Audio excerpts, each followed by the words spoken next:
오늘 본문에 보면 예수님이 이제 십자가에 못 박히는 장면이 나옵니다.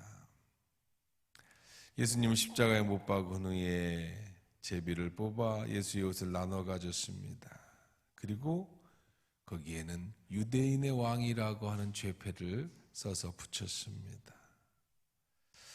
그리고 옆에는 좌우에 강도들도 함께 못에 박혔습니다. 잡혀 있었죠. 사람들이 그 예수님을 매달려 있는 십자가에 못 박히신 예수를 보면서 머리를 흔듭니다. 모욕을 합니다. 이미 십자가에 매달려 있는 예수를 봤는데 사람들은 그 예수님을 보고 측은지심을 느끼거나 불쌍함을 느끼거나 그렇게 해야 되는 것이 당연하죠. 아무리 엄청난 죄를 졌다 할지라도 사람을 나무에 매달아 놓는다라는 건 이건 참 있을 수 없는 일이고, 이것이 인류 역사의 가장 잔혹한 처형 방법 중에 하나. 로마인들은 얼마나 무서운 처형법인지 자기네 나라 사람들에게는 절대로 하지 않는 그런 처형법입니다. 그런데 지나가던 유대인들은 고개를 흔들며 예수를 모욕했다 그래요. 얼마나 잔혹합니까? 그런데요, 이들이 예수를 향해서 이렇게 얘기합니다. 성전을 헐고 사흘에 짓는 자여, 내가 만일 하나님의 아들이었거든 자기를 구원하고 십자가에서 내려오라. 이들이 예수를 조롱하는 이유는 그겁니다.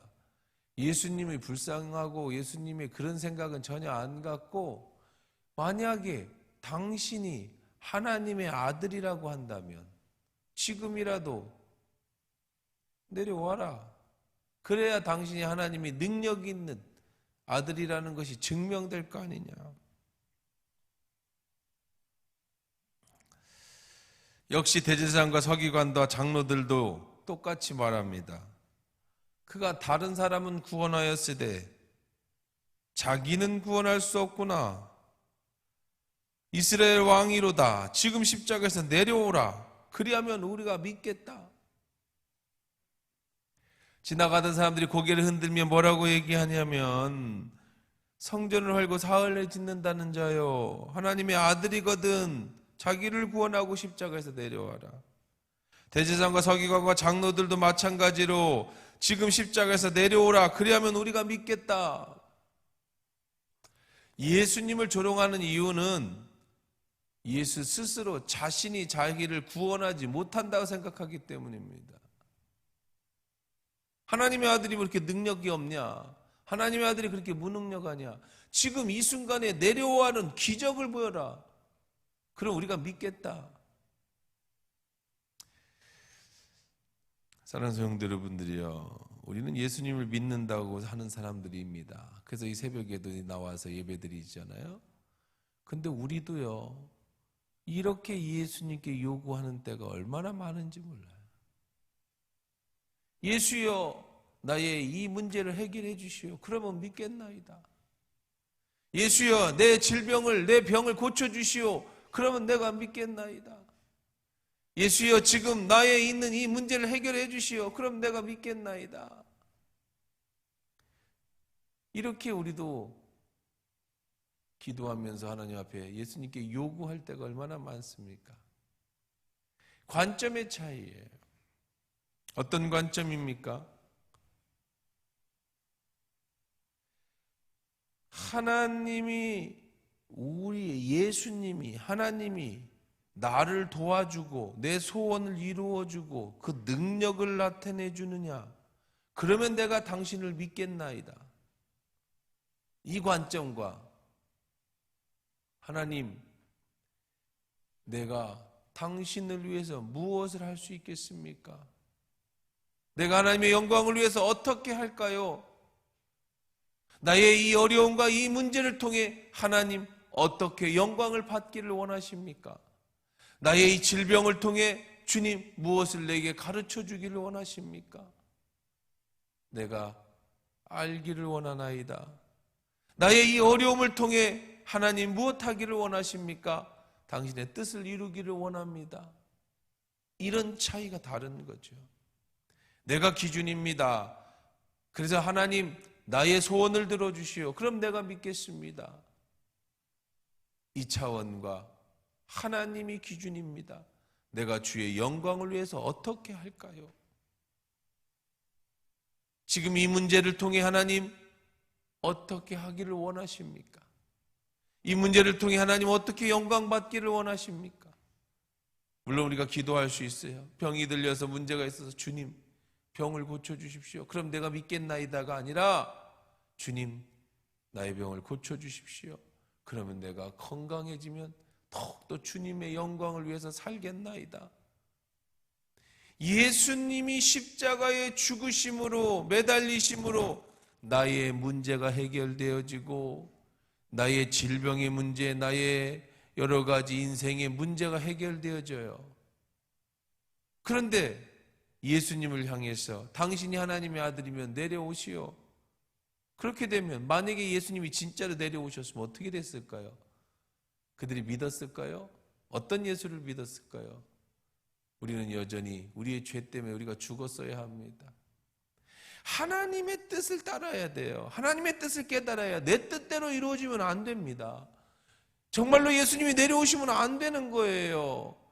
정말로 질병이 걸렸습니다. 내가 병이 나면 예수를 믿겠습니다. 병이 나면 안 되는 겁니다.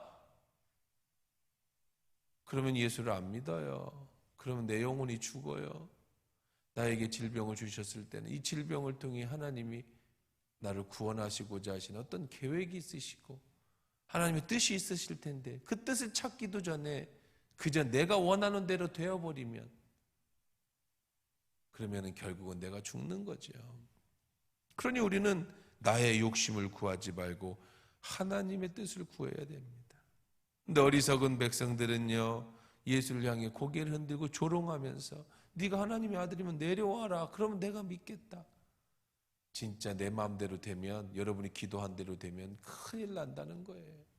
그러니 우리는 늘 하나님의 뜻을 따라야지 내 뜻을 구해서는 안 된다는 겁니다. 하나님의 뜻은 무엇이었을까요? 45절에 보니까 제6시부터 온 땅에 어둠이 임하여 제9시까지 계속되더니 제9시쯤에 예수께서 크게 소리질러 이르시되 엘리 엘리 라마 사박다니 하시니 이는 곧 나의 하나님 어찌하여 나를 버리셨나이까 하는 뜻이다. 하나님의 뜻은 예수를 버리는 겁니다. 예수님조차도 주여 내게 이 잔을 옮겨주십시오. 주님 저를 살려주십시오. 그러나 내 뜻대로 마시고 아버지의 뜻대로 되기를 원합니다. 그렇게 기도했어요. 이것이 우리의 바람직한 기도라고 그랬죠. 그러면 그 하나님의 뜻이 무엇이었을까요? 예수님의 소원을 들어주시는 걸까요? 이 잔을 옮기는 걸까요? 하나님의 새로운 구원 계획을 짜는 걸까요? 아니요. 예수님은 마지막에 이렇게 말씀하십니다. 어찌하여 나를 버리셨나이까? 하나님의 뜻은 예수를 버리는 겁니다. 때로는 우리의 뜻이 아니어야 될 때가 있어요. 때로는 우리가 기도한 대로 안 돼야 될 때가 있는 거예요. 때로는 하나님이 나를 버린 것과 같은 그런 위기를 만나야 될 때도 있는 거예요. 그러나 선하신 하나님이 그렇게 하셨을 때는 반드시 이유가 있는 거죠. 예수님을 버리셔야만 합니다. 그래야 저와 여러분이 살기 때문에. 하나밖에 없는 아들을 죽여야만 저와 여러분이 구원받기 때문에.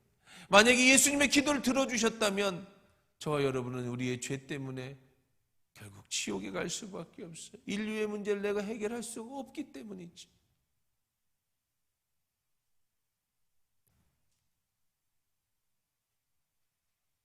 거기 샀던 사람들이 말합니다. 엘리 엘리 라마 사박다니 하니 야 엘리야를 부르는가 보다. 무지한 인간들은 그 소리만 듣고 엘리야를 찾네 이렇게 얘기합니다.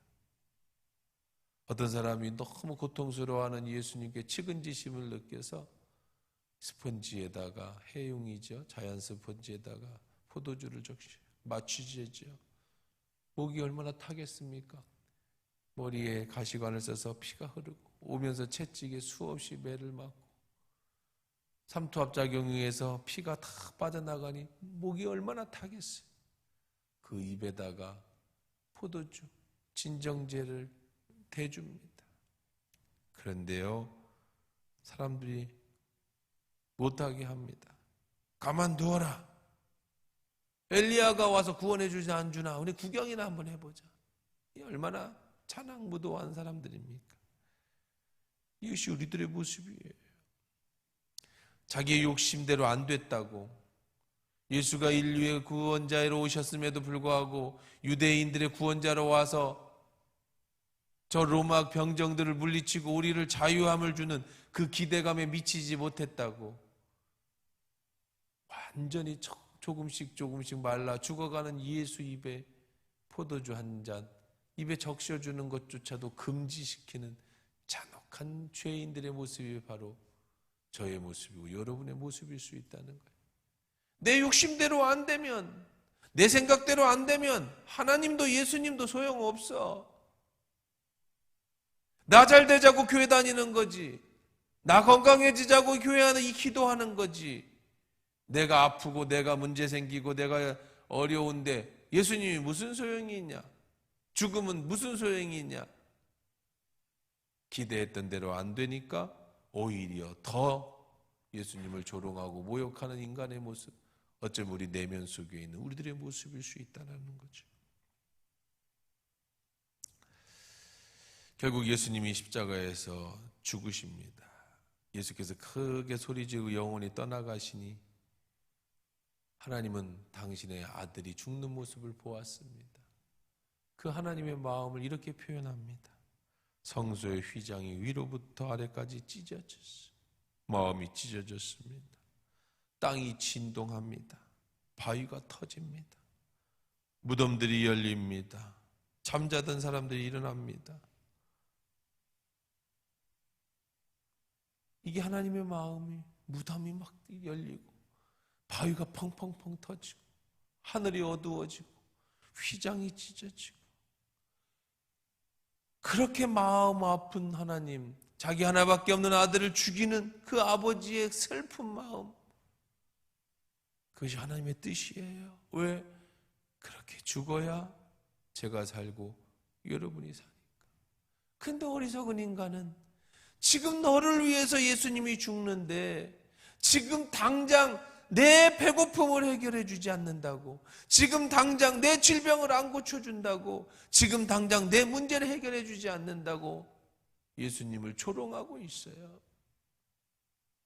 하나님이 바로 여러분을 위하여 예수님을 이 땅에 보내주셨고, 십자가의 죽음으로 우리의 모든 질고와 아픔과 고통을 다 대신 지시고 마침내 부활하심으로 우리의 잠자는 자의 첫 열매가 되어 우리를 하나님 나라까지 인도하시는 그 놀라운 역사를 이루셨음에도 불구하고 그것들은 하나도 보이지 않고 지금 당장 돈 1,000원, 지금 당장 내 눈앞에 보여지는 이것에만 더 관심이 있고, 내가 기대했던 것이 무너졌다고 극도로 분노해서 죽어가는 예수님의 입에 포도주 한 잔 입에 대주는 것조차도 금지시키는 이 잔혹하고 이 어리석은 인간의 모습이라는 겁니다.